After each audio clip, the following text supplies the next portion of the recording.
As a Sparky, understanding and applying the principles of maximum demand is critical. Selecting the wrong conductor size for an installation can have serious consequences. While online calculators may provide quick answers, a good electrician must have a thorough understanding of the underlying principles. In the simplest terms, the maximum demand for an electrical installation is a current value, but arriving at this value can require multiple steps and considerations. The maximum demand of an installation can be determined by using one of four methods outlined in AS NZS 3000. These methods are limitation, assessment, measurement, and calculation. So, what is the difference between these methods? Limitation. Limitation involves placing a protective device with a set value to limit the current of an installation. The conductor's current carrying capacity and circuit loading must be coordinated to minimise any overcurrent tripping of the protection device. It is common for final sub-circuits to be limited in this manner, but entire installations can also have maximum demand set by current rating of a protection device. Assessment. Assessment of maximum demand is applied under situations of fluctuating or intermittent load operations. Large installations with complex or speciality occupancy are often assessed to determine maximum demand. This is done by considering the connected equipment's duty cycle and when it runs. Duty cycle refers to the percentage of time in an hour that a device operates. Assessment is an ideal approach to minimise maximum demands, where large intermittent loads operate at different times in an installation. Measurement. Measurement is the most accurate way of determining the maximum demand of an installation. This is done by placing a recording device at the main board during operational hours. The highest sustained current draw in the installation over a 30-minute period becomes the installation's maximum demand. Calculation.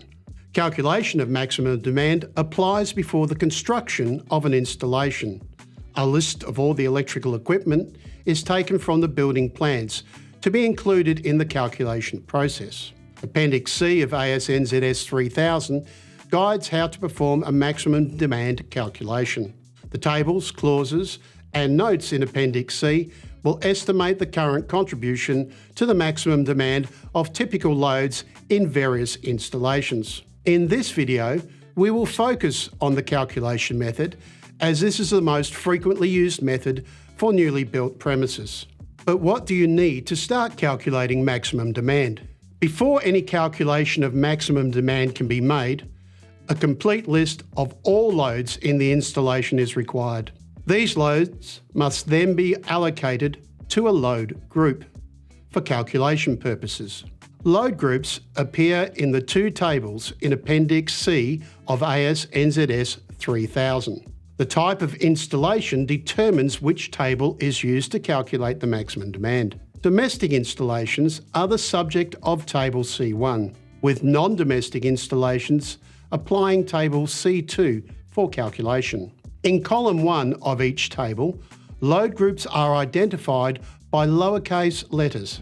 Some load groups will have subgroups to specify a particular load within that group and what loading applies to it. Small numbers in brackets may appear next to the load group. This directs the user to the statement in the notes attached to the table, which helps with interpretation. Any load will contribute something to maximum demand calculation. So all loads must be allocated to a group. AS/NZS 3000 has worked maximum demand examples in Appendix C for guidance in the calculation process. These examples show the following: how equipment is placed into a load group, what values are applied to a load group in each phase of an installation, and what the final current value for each phase is. So, how do you calculate the maximum demand in a single-phase domestic installation? Let's begin with our first load group. Lighting. The notes attached to Table C1 define a lighting point load as 60 watts. Table C1 allocates 3 amps for 1 to 20 lighting points and 2 amps for every additional 20 points in a single domestic dwelling. With the introduction of energy-efficient lighting, point loading will be significantly less than these values. An equivalent loading for energy-efficient lighting can be obtained by dividing the connected load wattage by 60 to get the equivalent number of points for calculation. However, lighting load in a domestic dwelling does not contribute significantly to maximum demand, and this option can be ignored. Socket outlets. Unless installed for a specific purpose, it is hard to determine the loading on a 10 amp socket outlet. So the calculation here also applies a point allocation. 10 amps for 1 to 20 points, with 5 amps for every additional 20 points. 15 and 20 amp socket outlets are allocated current values for calculating maximum demand, as these are installed for specific reasons. Other load groups. Load groups C to M cover all other loads in a domestic installation, and it is the electrical worker's responsibility to place each load in the appropriate load group to calculate maximum demand. The current rating of any equipment installed will need to be determined, so loading calculations can be made. Load group F is for storage hot water systems and allocates a full connected load for maximum demand calculation. Load group C, for cooking appliances and laundry equipment, allocates 50% of the connected load for maximum demand calculation. It is understood that these types of loads and other load groups are not used continuously, and if full rating were to be applied, consumer mains size would be unnecessarily large. But how do you put this into a real-world example? The first example of maximum demand in AS NZS 3000, Appendix C, is for a simple, single-phase domestic dwelling. We will be using Table C1, columns 1 and 2 for this. Let's begin the calculation by allocating load groups. As this is a single-phase installation, all loads will be in the same phase. Example C2 3.2.1. From the example, we see a list of loads in the installation, and our first job is to allocate these loads to a load group. The 24 lighting points will go into load group A1, as does the 10 metres of lighting track. Note 4 of Table C1 states every metre of lighting track equals 2 points.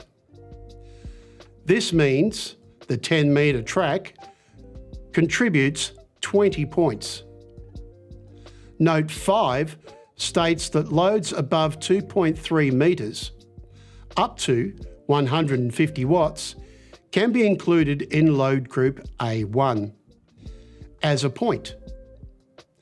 The 50 watt exhaust fan fits into this group, giving us a total of 45 lighting points in the A1 load group.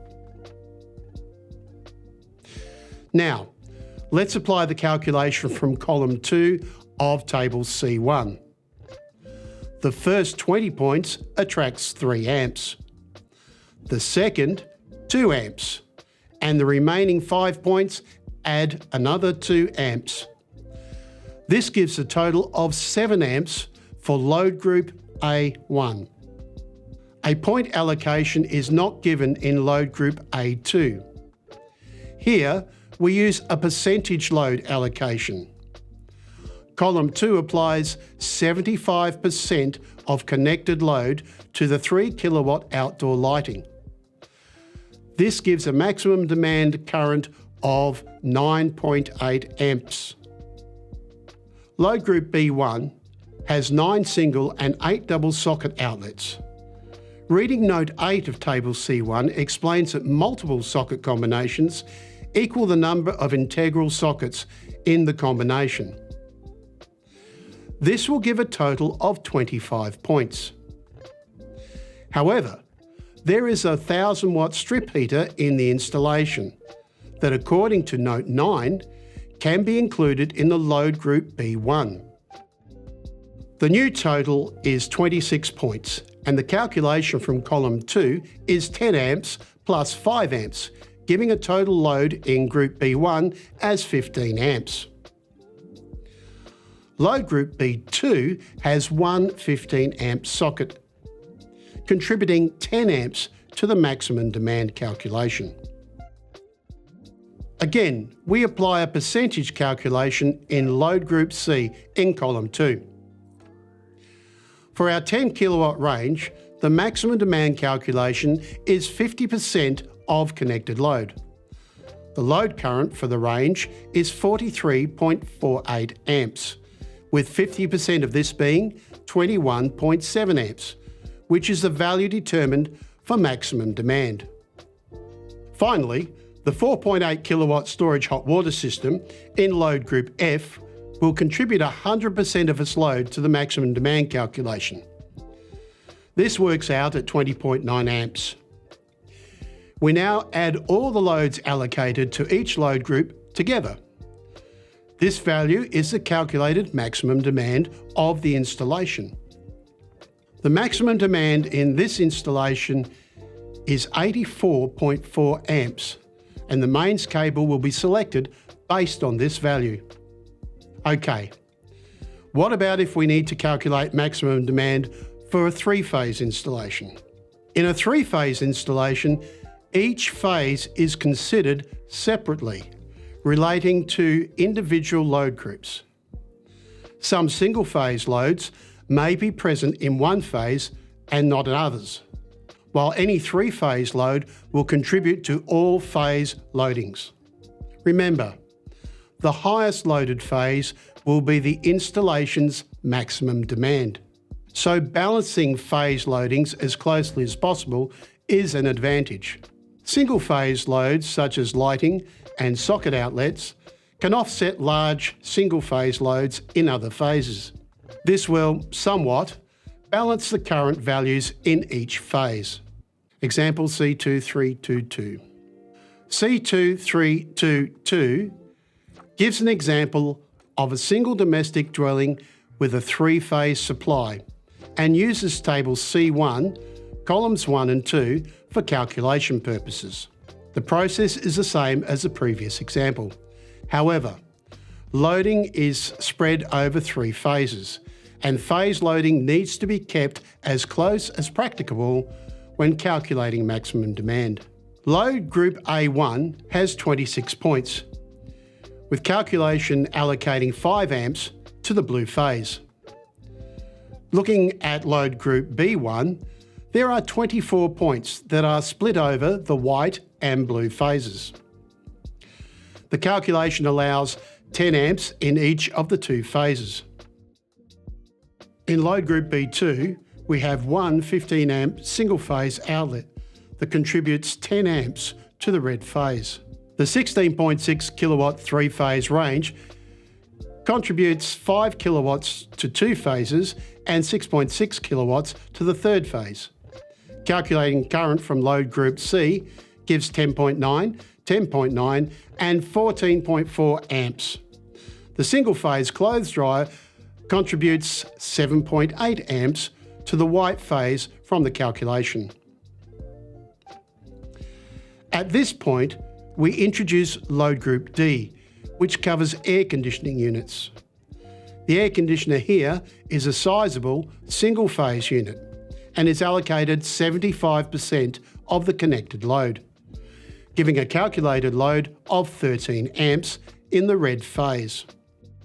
Next, we introduce load group E, which covers instantaneous hot water systems.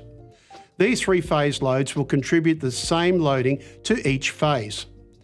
The calculation is 33.3% of the connected load, which gives 6.3 amps per phase. When the current value of each phase is added together, the red phase is the highest loaded of the 3 at 40.2 amps. This value will be the maximum demand of the installation. So, what do you think? Is it different if we have multiple domestic units per phase? Example C2.3.2.3. In this example, multiple living units per phase are examined. This activity introduces us to columns 3 to 5 of table C1 for for calculation purposes. Columns 3 to 5 apply loading for a number of living units per phase. This scenario introduces us to communal light, power and equipment calculations not associated with individual living units, which will be discussed as we proceed. As we know, the maximum demand of any three-phase installation will be the highest loaded phase. The 80 units are not evenly divided by 3, so we end up with 27 units on 2 phases and 26 on the remaining phase. Providing that the remaining loads are equally divided, either of the phases with 27 units will provide the maximum demand current. For calculation purposes, the person performing the calculation for motors and lifts is directed to statements in Table C2. As there are more than 21 units per phase in this installation, we will reference column 5 for calculation values. Now that we understand how Table C1 works, we can match the load groups to the correct column for load allocation. In load group A1, column 5 allows 0.5 amps per living unit, which gives a value of 13.5 amps per phase. Load group B1 allows 50 amps plus 1.9 amps per unit. So this will be 50 plus 27 times 1.9 to give a total of 101.3 amps per phase in this load group. In this example, only 17 units have cooking ranges. With 6 allocated to each of 2 phases, the calculation here gives 2.8 amps per unit, with a total loading of 16.8 amps. Load group D covers fixed space heating, and the 27 strip heaters per phase fall into this grouping. The calculation of 75% of connected load gives a value of 220.7 amps. Load group F allows 100 amps plus 0.8 amps for each hot water system per unit. The calculation for hot water systems comes to 121.6 amps. At this point, the loading associated with individual units is complete. The maximum demand value sits at 473.9 amps.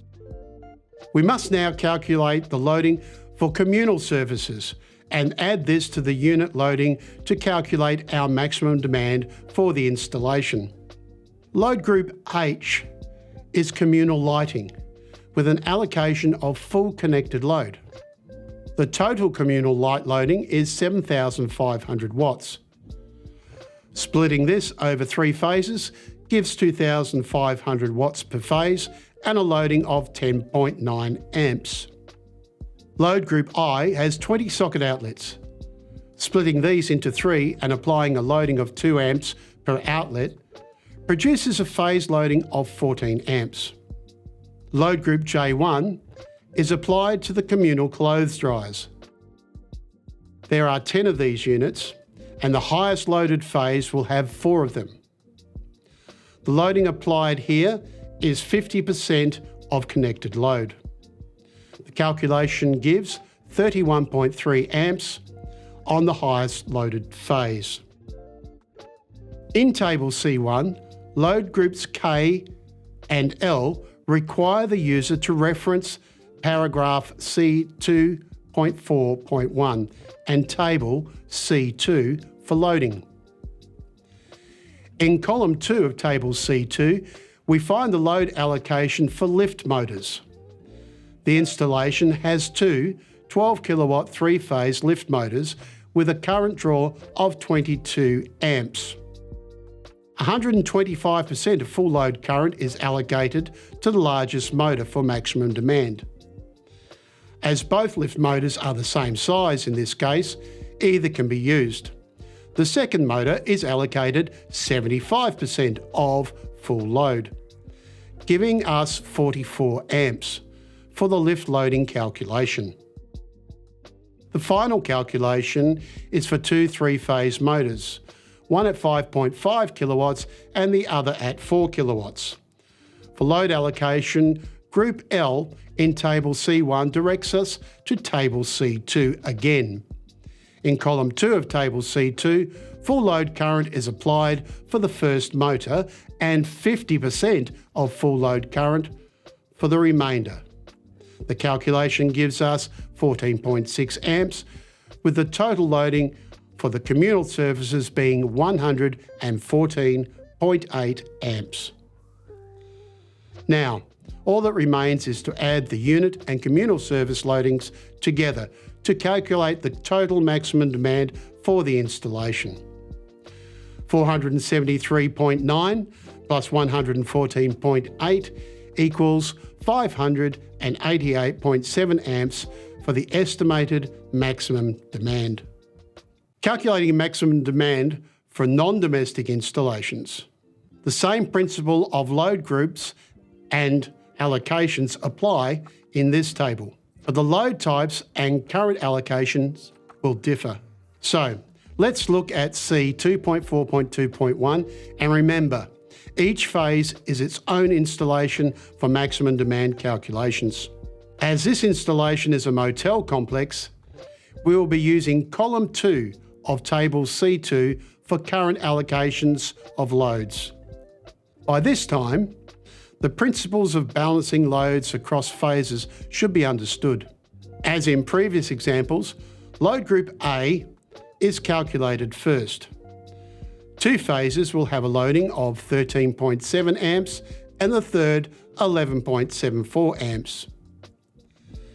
10 exhaust fans per phase add another 1.63 amps to load group A. When we arrive at load group B, loading allocation for 10 amp socket outlets will depend on where they are installed. Areas having heating or cooling equipment attract 1000 watts for the first outlet, then 100 watts for each additional outlet per phase. Where heating and cooling equipment is not included in the area, current allocation is 1000 watts for the first outlet, then 400 watts for each additional outlet per phase. 5 outlets in load group B1 are placed in 2 phases, with a loading of 11.3 amps per phase.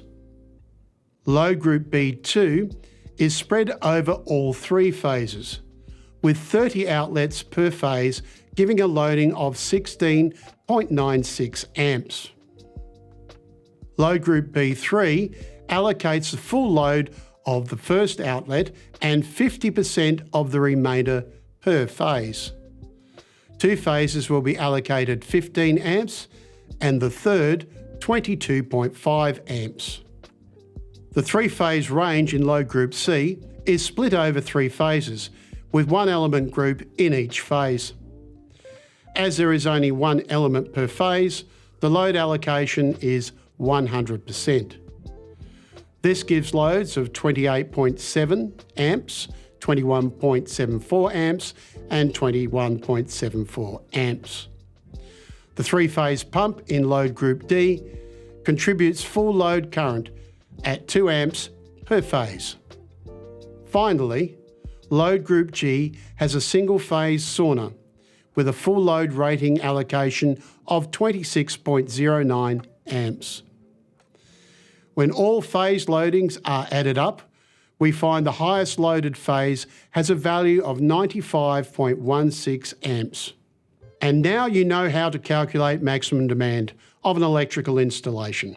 What is the next electrotechnology concept you would like to learn?